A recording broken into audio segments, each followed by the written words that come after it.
برہان Islamic وظائف کے معزز ناظرین، السلام علیکم ورحمۃ اللہ وبرکاتہ۔ بسم اللہ الرحمن الرحیم۔ ایک دفعہ سلطان عبدالعزیز اپنے قافلے کے ساتھ کہیں جا رہا تھا کہ سلطان عبدالعزیز کے قافلے کا گزر ایک گاؤں سے ہوا۔ وہ گاؤں اپنی نوعیت کے لحاظ سے بہت ہی اہمیت والا گاؤں تھا، کیونکہ شہر کی طرف سے جانے والا راستہ اس گاؤں کے درمیان سے گزر کر جاتا تھا، لہٰذا بڑے بڑے تاجروں کے قافلے، سلطان اور وزیر اور بڑے بڑے امراء کے قافلے بھی اس گاؤں سے گزر کر ہی جاتے تھے۔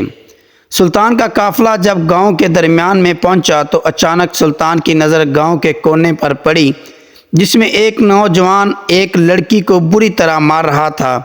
سلطان عبدالعزیز نے اپنے قافلے کو روک دیا اور ایک سپاہی کو حکم دیا کہ جا کر معلوم کرو کہ آخر مسئلہ کیا ہے۔ سپاہی اپنے گھوڑے پر سوار اس ہجوم والی جگہ پر گیا تو دیکھا کہ ایک نوجوان ایک حسین و لڑکی کو بری طرح مار رہا ہے اور باقی گاؤں کے تمام لوگ اس کا تماشا دیکھ رہے ہیں۔ سلطان کے سپاہی نے گاؤں والوں سے پوچھا کہ یہ نوجوان اس لڑکی کو کیوں مار رہا ہے اور تم لوگ تماشا کیوں دیکھ رہے ہو؟ تو گاؤں والوں نے کہا، اے بھائی، یہ نوجوان بالکل صحیح کر رہا ہے، یہ لڑکی بہت ہی چلاک اور شاطر لڑکی ہے۔ سلطان کے سپاہی نے پوچھا کہ آخر اس نے کون سا گناہ کیا؟ تو گاؤں والے بولے کہ یہ لڑکی بہت ہی لالچی اور بدکار ہے۔ جس آدمی کے پاس اس کو پتہ چل جائے کہ اچھا گھر، دھن دولت اور اچھی گھر موجود ہے تو یہ اس کی بیوی ہونے کا دعویٰ کر دیتی ہے، اور یہ اپنے جال میں کئی لوگوں کو پھنسا چکی ہے۔ لیکن جب اس نے اس نوجوان تاجر پر اس دعوے کا اظہار کیا تو اس نے اس کو اپنی بیوی ماننے سے انکار کر دیا اور اس لیے اس کو بری طرح پیٹ رہا ہے۔ یہ خود کو اس تاجر کی بیوی کہہ رہی ہے، لیکن ہم بھی جانتے ہیں کہ یہ اس کی بیوی نہیں ہے۔ سلطان کا سپاہی سلطان کے پاس آیا اور سلطان عبدالعزیز کو ساری صورتحال کے بارے میں آگاہ کیا۔ جب سلطان عبدالعزیز نے سنا کہ ایک لڑکی ایک نامحرم مرد کو بغیر نکاح کے اپنا شوہر کیسے کہہ سکتی ہے، سلطان عبدالعزیز غصے کی حالت میں اس جگہ پر گیا جہاں لوگوں کا ہجوم لگا ہوا تھا۔ جب لوگوں نے سلطان عبدالعزیز کو دیکھا تو لوگوں کے پیروں تلے زمین نکل گئی۔ لوگ خوف سے سلطان کو دیکھ رہے تھے کہ اب گاؤں والے سلطان کے ہاتھ سے نہیں بچ سکتے۔ سلطان عبدالعزیز اپنے گھوڑے سے اترا تو اتنے میں سلطان کے ایک سپاہی نے آپ کے گھوڑے کی رسی پکڑی۔ سلطان اس لڑکی کے قریب گیا اور پوچھا، اے نوجوان، تم اس لڑکی کو کیوں مار رہے ہو؟ تو اس نے پھر سے سلطان کو وہی داستان سنائی جو پہلے گاؤں والے سلطان عبدالعزیز کے سپاہی کو سنا چکے تھے۔ سلطان عبدالعزیز نے اسی وقت حکم دیا کہ گاؤں کے سرپنچ کو بلا کر لایا جائے۔ جب گاؤں کے سرپنچ کو بلایا گیا تو سلطان عبدالعزیز نے گاؤں کے سرپنچ کے سامنے اس لڑکی سے پوچھا کہ کیا یہ مرد تمہارے شوہر ہیں؟ تو اس لڑکی نے کہا، جی ہاں سلطان معظم، یہ میرا شوہر ہے، جبکہ اس کے شوہر کے بیانات اس لڑکی کے بیانات کے بالکل برعکس تھے۔ سلطان عبدالعزیز نے جب گاؤں کے سرپنچ سے پوچھا تو اس نے بھی اس نوجوان مرد کے حق میں گواہی دی جو اس لڑکی کو بری طرح مار رہا تھا۔ سلطان عبدالعزیز حیرانی کے عالم میں سوچ رہا تھا کہ آخر ان دونوں میں سے کون سچ کہہ رہا ہے، اور پھر سلطان عبدالعزیز نے گاؤں کے سرپنچ کو کہا کہ تم ابھی اور اسی وقت اس لڑکی کو لے کر اپنے گھر جاؤ۔ یہ لڑکی آج کی رات تمہاری مہمان ہوگی۔ صبح تم اس لڑکی کو اور اس کے شوہر کو، یعنی کہ جس کی وہ لڑکی یہ شوہر ہونے پر اعتراف کر رہی ہے، اس کو لے کر کل صبح میری عدالت میں حاضر ہو جانا۔ دروازے پر موجود سنتری کو فلاں نشانی بتانا، وہ تمہیں میری عدالت میں لے آئے گا۔ سلطان عبدالعزیز اپنے گھوڑے پر سوار ہوا اور اپنی منزل کی طرف روانہ ہو گیا۔ گاؤں کا سرپنچ اس لڑکی کو لے کر اپنے گھر چلا گیا۔ تمام لوگ اپنے اپنے گھروں کو لوٹ گئے۔ صبح ہوئی، سلطان عبدالعزیز عدالت میں تشریف لے آئے تو چند ہی لمحوں میں سپاہی نے آ کر اندر گاؤں کے سرپنچ کی اور اس لڑکی اور اس کے شوہر کے اندر آنے کی اجازت چاہی۔ سلطان نے اجازت دے دی، عدالت لگ گئی، تمام لوگ عدالت میں جمع ہو گئے۔ اس سرپنچ کے ساتھ تمام گاؤں کے مرد و خواتین بھی موجود تھے۔ لہٰذا سلطان نے تمام لوگوں کو اندر آنے کی اجازت دے دی، کیونکہ سلطان چاہتا تھا کہ اس مقدمے کا فیصلہ تمام لوگوں کے سامنے ہو، اور جو بھی اس مقدمے کا فیصلہ ہو تمام گاؤں والوں کو پتہ چل جائے۔ اب سلطان عبدالعزیز اپنی نشست پر بیٹھا ہوا تھا۔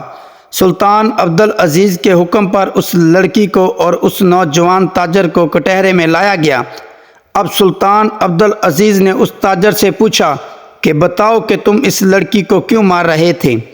تو اس نے کہا، سلطان معظم، جو کہ میں پہلے بتا چکا ہوں کہ میں ایک بہت بڑا تاجر ہوں، میرا کاروبار بڑے بڑے بازاروں میں ہے، لہٰذا آج بازار میں مجھے تجارت کرتے ہوئے اس لڑکی نے دیکھ لیا تو اس سے پتہ چل گیا کہ میں پیسے والا آدمی ہوں، لہٰذا یہ میرا پیچھا کرتے کرتے آ گئی، اور جب میں گاؤں میں پہنچا تو اس نے میرے گھر کے سامنے شور مچانا شروع کر دیا کہ تم میرے شوہر ہو اور مجھے اندر آنے کی اجازت دو۔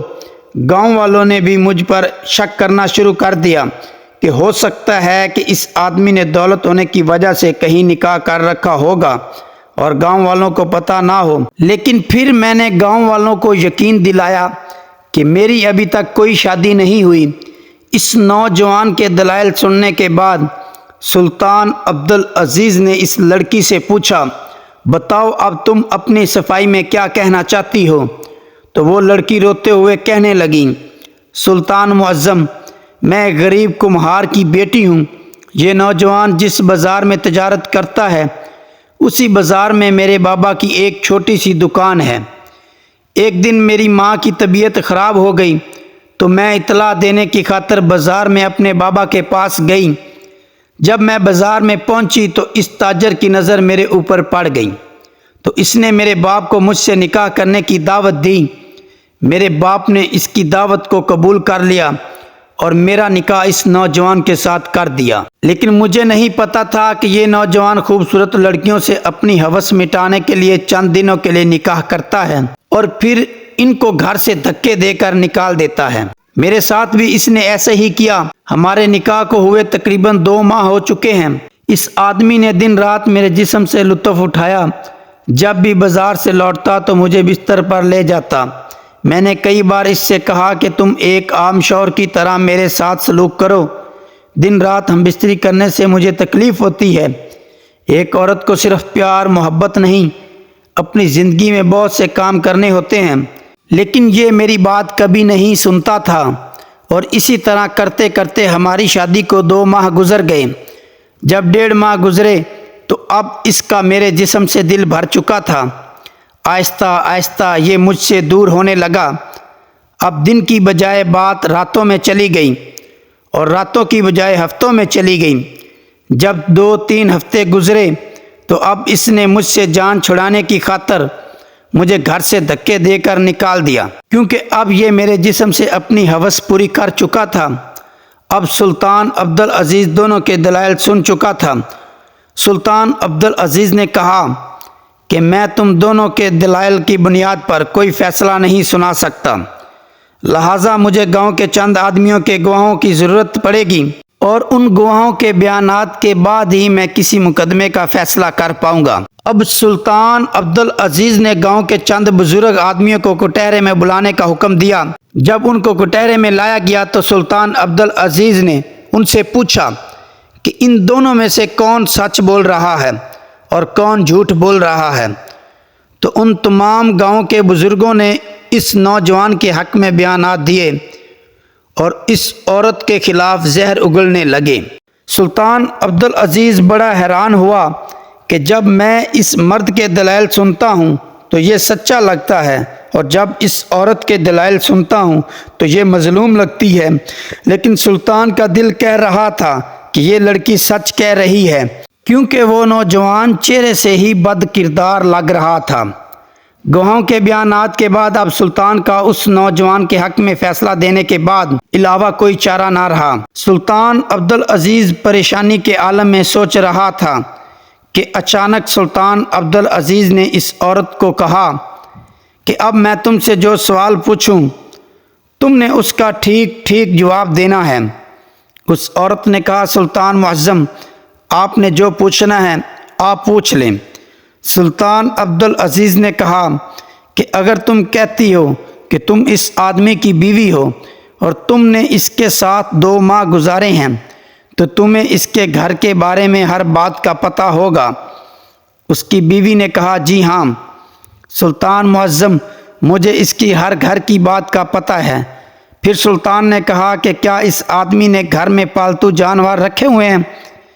تو اس عورت نے کہا جی ہاں سلطان معظم، میرے شوہر نے اپنے گھر میں ایک گھوڑوں کا استبل بنایا ہوا ہے، اور اس کے ساتھ ساتھ میرے شوہر نے اپنی پسند کا ایک کتا پالا ہوا ہے جو کہ یہ مصر کے ایک بہت بڑے تاجر سے خرید کر لے آیا تھا۔ اس نے اس کتے کی دیکھ بھال کے لیے پہلے تو نوکر رکھے ہوئے تھے، لیکن جب میری شادی ہو گئی تو میں ہی اس کتے کی دیکھ بھال کرتی ہوں۔ جب سلطان عبدالعزیز نے اس عورت کی یہ بات سنی تو سلطان عبدالعزیز تمام درباریوں سے مخاطب ہوا اور کہا کہ تمام گواہوں کے بیانات اور ان دونوں کے دلائل سننے کے بعد میں اس مقدمے کا فیصلہ اس تاجر کے گھر میں سناؤں گا۔ پھر سلطان نے اس لڑکی کو کہا کہ آج رات تم ہمارے مہمان خانے میں ٹھہرو گی، کل صبح اس تاجر کے گھر میں اس مقدمے کا فیصلہ سنایا جائے گا۔ پھر سلطان عبدالعزیز نے اس نوجوان تاجر کو کہا کہ کل سلطان عبدالعزیز تیرا مہمان ہوگا۔ یہ بات سن کر تمام لوگ حیران پریشان ہو گئے کہ سلطان عبدالعزیز نے مقدمے کا فیصلہ عدالت میں سنانے کی بجائے اس نوجوان تاجر کے گھر میں سنانے کا کیوں حکم دیا؟ تمام لوگ اپنے دلوں میں سوال لیے وہاں سے رخصت ہو گئے۔ سلطان عبدالعزیز جب اگلی صبح ہوئی تو اس لڑکی کو لے کر اس گاؤں میں پہنچ گیا۔ سلطان عبدالعزیز کے استقبال کے لیے تمام گاؤں والے موجود تھے۔ اب سلطان عبدالعزیز کو اس نوجوان تاجر نے اپنے گھر میں قدم رکھنے کی دعوت دی تو سلطان عبدالعزیز نے قدم رکھتے ہوئے اپنا قدم پیچھے کر لیا اور اس لڑکی کو کہا کہ پہلے تم اس گھر میں اپنا قدم رکھو گی۔ تمام لوگ حیران ہو گئے کہ آخر سلطان کیا کرنے جا رہا ہے۔ جیسے ہی اس لڑکی نے اس گھر میں قدم رکھا تو اب سلطان نے اپنے ایک سپاہی کو حکم دیا کہ جا کر تاجر کے گھر میں موجود نوکروں کو حکم دو کہ اس کتے کو آزاد کر دیا جائے۔ سلطان کا سپاہی گیا اور تاجر کے نوکر کو حکم دیا کہ سلطان کے حکم کے مطابق کتے کو آزاد کر دیا جائے۔ کتے کے ڈر سے سارے گاؤں والے پیچھے ہٹ گئے۔ جیسے ہی اس تاجر کے سپاہی نے کتے کو آزاد کیا تو کتا فوراً اس لڑکی جو کہ اس کی بیوی ہونے کا مطالبہ کر رہی تھی اس کے قدموں میں گر گیا اور اس کے پیروں کو چومنے لگا۔ اس لڑکی نے بھی اس کے سر پر ہاتھ پھیرا اور اب سلطان عبدالعزیز اس لڑکی کو لیے اس نوجوان تاجر کے گھر میں چلا گیا۔ اب سلطان عبدالعزیز نے اس نوجوان تاجر کو کہا کہ اس مقدمے کا فیصلہ ہو چکا ہے۔ تمام لوگ حیران ہو گئے کہ آخر سلطان اپنا کیا فیصلہ سنائے گا۔ چند لمحوں کے بعد سلطان عبدالعزیز نے کہا کہ اس مقدمے کا فیصلہ یہ ہوا کہ یہ لڑکی حقیقی بیوی ہے اور تم نے اس کے ساتھ گواہان کی موجودگی میں نکاح کیا ہے۔ یہ سن کر وہ نوجوان تاجر کہنے لگا سلطان معظم، جیسا کہ عدالت میں تمام گاؤں والوں نے اس بات کی گواہی دی کہ میرا اس کے ساتھ کوئی نکاح نہیں ہوا اور نہ ہی اس لڑکی کے پاس نکاح کا کوئی گواہ موجود ہے اور نہ ہی وہ قاضی جس نے اس کا نکاح کرایا، تو سلطان عبدالعزیز نے کہا کہ دنیا کی ایک چیز ہے جس سے سب کچھ خریدا جا سکتا ہے، حتیٰ کہ ایمان بھی خریدا جا سکتا ہے، لیکن وفا کبھی نہیں خریدی جا سکتی، جو کہ اس کتے نے دکھائی ہے۔ جب سلطان نے بات کہی تو سب لوگ حیرانی کے عالم میں سلطان کو دیکھنے لگے۔ پھر سلطان نے کہا کہ میں جانتا ہوں کہ تم نے سب گاؤں والوں کو خرید رکھا تھا، اس لیے انہوں نے تیرے حق میں گواہی دی، لہٰذا یہ بیوی یہ تیری بیوی ہے اور اس بات کا تم اپنی زبان سے اعتراف کر لو، ورنہ مجھے اعتراف کرانا آتا ہے۔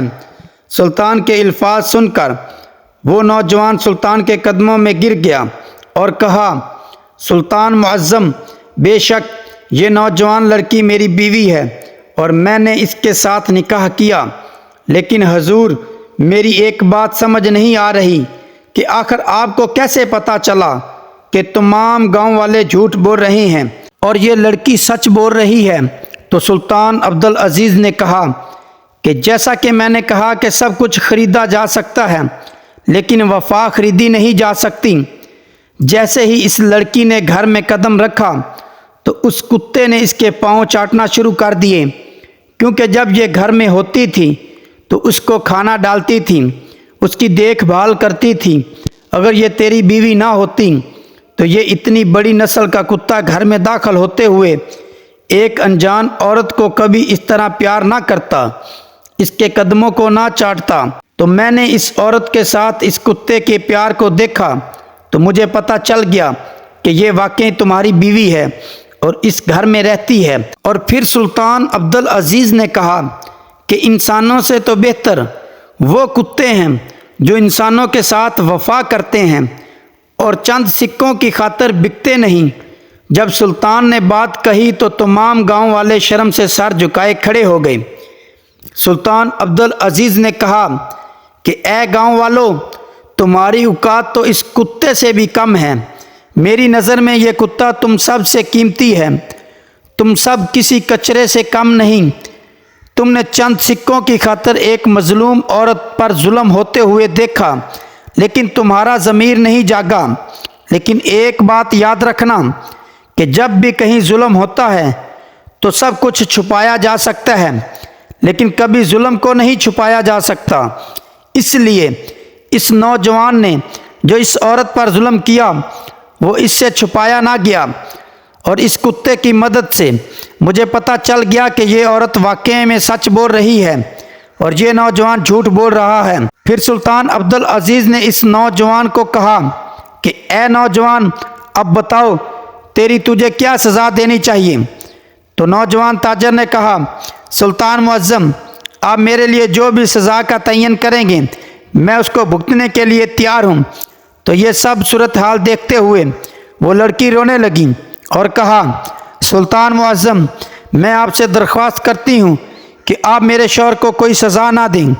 جب اس لڑکی نے یہ بات کہی تو اس کا شوہر بھی رونے لگا اور گڑ گڑا کر اپنی بیوی سے معافی مانگنے لگا اور رسوا کیا۔ کہ سب صورتحال دیکھ کر سلطان عبدالعزیز نے تمام گاؤں والوں کو حکم دیا کہ کبھی بھی کسی مظلوم پر ظلم ہوتے ہوئے اگر تم آواز نہیں اٹھاؤ گے تو ہو سکتا ہے کل وہی ظلم چلتا چلتا تمہارے خود پر آ جائے۔ اور پھر سلطان عبدالعزیز نے اس نوجوان تاجر کو معاف کر دیا اور ان دونوں کو خوشی خوشی چھوڑ کر دوبارہ اپنے محل کی طرف لوٹ گیا۔ اور جاتے ہوئے سلطان عبدالعزیز نے کہا تھا کہ یہ بات تاریخ میں ضرور لکھی جائے گی، ایک عورت کا گھر کتے کی وفاداری کی وجہ سے بچ گیا۔